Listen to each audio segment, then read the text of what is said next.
Hello, this is Rabbi Michael Weiner with Rabbi's Reflections for Thursday, February 12th, 2026.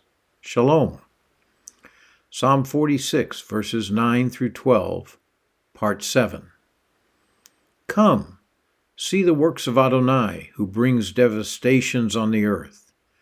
He makes wars cease to the end of the earth. He breaks the bow and shatters the spear. He burns chariots with fire. Be still and know that I am God.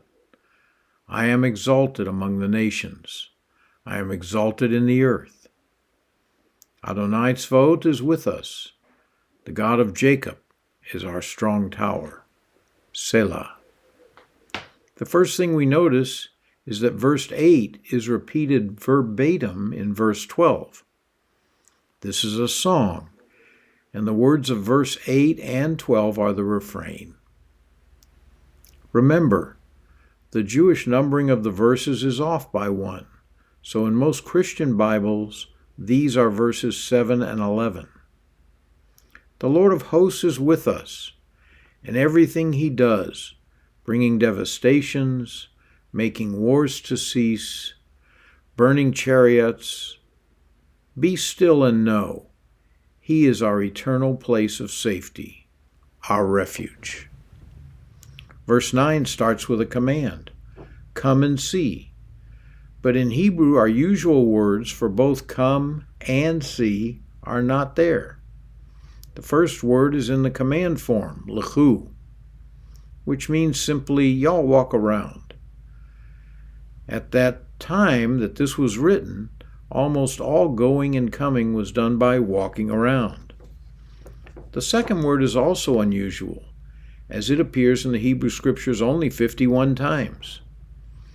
I want you to note, I didn't count them all, but took someone else's word for it. The word is chazu. In Hebrew, like the Romantic languages, the word structures have to match, so the endings of these paired words match lechu chazu. In a singular, it's chet zayin hey, chazah.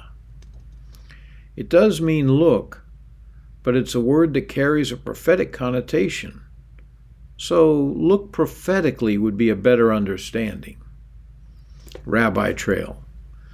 The first use of this Hebrew word is in last week's Torah portion, when Jethro told Moses to select able men from every tribe to help him administer justice to the people. Moses was to look prophetically at the people and make selections of men who were anointed for the task.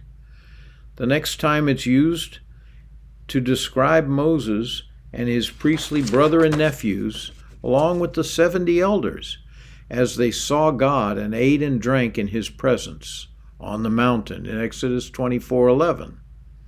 And the Rabbi Trail. Finally, why do we need the command to look prophetically? The Scriptures answer that question with the next two words, the workings of Yehovah. God wants us to examine what he does, and while we do, we must keep in mind how his doings apply to prophecy. Our God has all power. Rabbi Trail. He is El Shaddai, meaning the many-breasted one. His bosom is the place of refuge mentioned earlier. He holds us close to his heart so that no one can touch us. This is the message of Psalm 46 and the Rabbi Trail. Verse 9 ends with the words that God has set in the earth. This is how it is said in Hebrew, a horrible destruction, a horrible desolation. Jeremiah saw this prophetically and mourned. Jeremiah 8:21. Because of the brokenness of the daughter of my people, I am brokenhearted. I mourn. Desolation grips me. Isaiah also saw it. In Isaiah 13, verse 9, he saw a different perspective. Behold, the days of Adonai comes, cruel, full of wrath and fierce fury, to make the earth a desolation and destroy its sinners from it. It would be wise for us, too, to see this through the prophetic lens and get ourselves on the right side of righteousness. in Messiah Yeshua before it's too late. Shalom, shalom.